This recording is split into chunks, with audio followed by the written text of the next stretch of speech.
हे हनुमान जी, आप हो सबसे बेमिसाल, आपसे आंख मिलाए किसकी है मजाल। सूरज को पल में निगला अंजनी के लाल, मूरत आपकी देखकर भाग जाए काल। दोस्तों, आपने अपनी जिंदगी में कई बार देखा होगा कि कई लोग बुरी शक्तियों से पीड़ित होते हैं। वे सब कुछ करते हैं ठीक होने के लिए, लेकिन कोई रास्ता नहीं मिल पाता। कई लोगों की तो पूरी जिंदगी बीत जाती है, पर वे लोग कुछ नहीं कर पाते और बस इस तकलीफ से जूझते रहते हैं। दोस्तों, आज के इस वीडियो में एक भक्त के साथ ऐसा ही कुछ हुआ, इसलिए दोस्तों वीडियो को अंत तक जरूर देखें। इन भक्त के हालात इतने बुरे थे कि मानो ये कभी ठीक ही नहीं हो पाएंगे। आप इनकी तकलीफ सुनेंगे तो आपके रोंगटे खड़े हो जाएंगे। लेकिन आप सभी को पता है कि जो कोई भी हनुमान जी के शरण में जाते हैं, उनके सारे संकट कट जाते हैं। दोस्तों, इन भक्त का नाम राजेंद्र है और इनकी उम्र 30 साल की है और वे बीकानेर के रहने वाले हैं। ये बात 4 साल पहले की है, जब वे दिवाली मनाने के लिए उनके गाँव गए थे। उन्होंने दिवाली बहुत धूमधाम से मनाई और फिर वे दिवाली के दूसरे दिन, जिसे हम नया साल भी कहते हैं, उस दिन वे अपने रिश्तेदारों और पड़ोसियों के घर शुभकामनाएं देने के लिए गए। वे उनके भाई के साथ उनके दूर के अंकल के घर जाते हैं, उनसे मिलते हैं, चाय नाश्ता करते हैं और फिर थोड़ी बातें करने के बाद वे वापस आ जाते हैं। वो दिन तो निकल जाता है, पर अगले दिन जब वे सुबह उठते हैं तो उनकी तबीयत एकदम से खराब हो जाती है।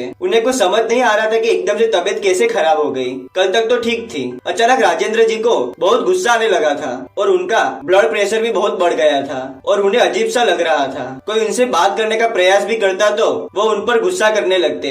वो बहुत चिड़चिड़े हो गए थे। फिर उन्होंने वहाँ के लोकल डॉक्टर को दिखाया और ब्लड प्रेशर की दवाई ले ली। फिर वे अगले दिन उनके घर बीकानेर वापिस आ गए। लेकिन वापिस आने के बाद भी उन्हें वही प्रॉब्लम हो रही थी। उनका जी घबरा रहा था और उन्हें अजीब सा डर लग रहा था। फिर उन्होंने वहाँ के अच्छे डॉक्टर को दिखाया और सारे चेकअप करवाए, पर रिपोर्ट में सब नॉर्मल आया। ये बड़ी अजीब बात थी। उनकी प्रॉब्लम धीरे धीरे ज्यादा बढ़ने लगी, लेकिन उन्हें कुछ खास समझ नहीं आ रहा था कि उनके साथ हो क्या रहा है। उनके घर वालों को लगा कि शायद उन्हें किसी की नजर लग गई है, तो उनके घर वालों ने नजर उतारने के लिए टोटके किए, लेकिन उसका कुछ भी असर नहीं हुआ। उनकी हालत ऐसी हो गई थी कि उन्हें घर से बाहर निकलने में भी बहुत डर लगता था। वो किसी से बात भी नहीं करते थे, बस अकेले कमरे में बैठे रहते थे और वे रात के समय तो बिल्कुल भी घर से बाहर नहीं निकलते थे। उन्हें किसी काम में मन नहीं लगता था और बस सब पर गुस्सा करते रहते थे, मानो उनका दिमाग कोई कंट्रोल कर रहा हो। ऐसा होते 2 महीने बीत गए। उस समय उनके साथ कुछ पैरानॉर्मल एक्टिविटी भी होने लगी। रात के 2 से 3 बजे के आसपास वो अपने आप डर के मारे नींद से उठ जाते और कभी सोते समय उन्हें ऐसा लगता था कि उनकी छाती पर आकर कोई बैठ गया है और वो जरा भी हिल नहीं पा रहे हैं। अब तो उन्हें उनकी बॉडी पर प्रेशर भी फील होने लगा था और कभी कभी उन्हें ऐसा लगता था कि उनके पीछे कोई खड़ा है और जोर जोर से आवाज लगा रहा है। और जब वे कभी ड्राइव करते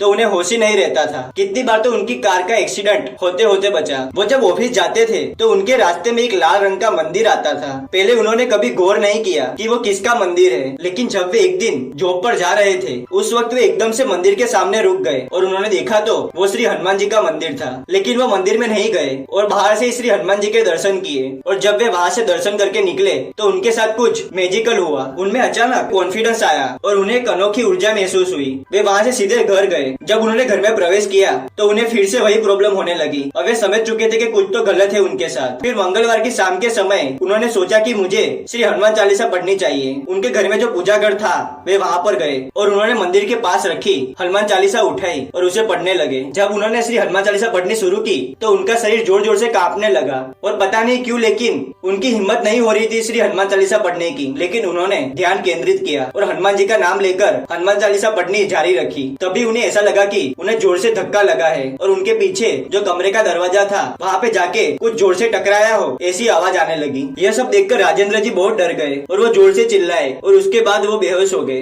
दोस्तों, राजेंद्र जी ने कहा है कि उनके अंदर जो नेगेटिव एनर्जी थी वो अब जा चुकी है। दोस्तों, उस दिन के बाद राजेंद्र जी को कभी डर नहीं लगा और उन्होंने वापस रोज हनुमान चालीसा पढ़ना शुरू कर दिया। दोस्तों, वो श्री हनुमान जी ही थे जो उन्हें मंदिर में ले गए और उनके मन में श्री हनुमान चालीसा पढ़ने का विचार भी श्री हनुमान जी ने ही डाला था। हनुमान जी अपने सच्चे भक्तों की सदैव रक्षा करते हैं। इस घटना के बाद राजेंद्र जी का हनुमान जी पर विश्वास और आस्था और बढ़ गई। अब वे बिल्कुल ठीक है और हर मंगलवार को श्री हनुमान जी के मंदिर जाते हैं और रोज सोने से पहले एक बार श्री हनुमान चालीसा का पाठ अवश्य करते हैं। दोस्तों, आपको वीडियो पसंद आए तो इसे लाइक कीजिए, कमेंट में जय श्री राम और जय बजरंगबली जरूर लिखिए। चैनल पर नए तो इसे सब्सक्राइब कीजिए। मिलते हैं अगले वीडियो में नई कहानी के साथ। तब तक के लिए धन्यवाद।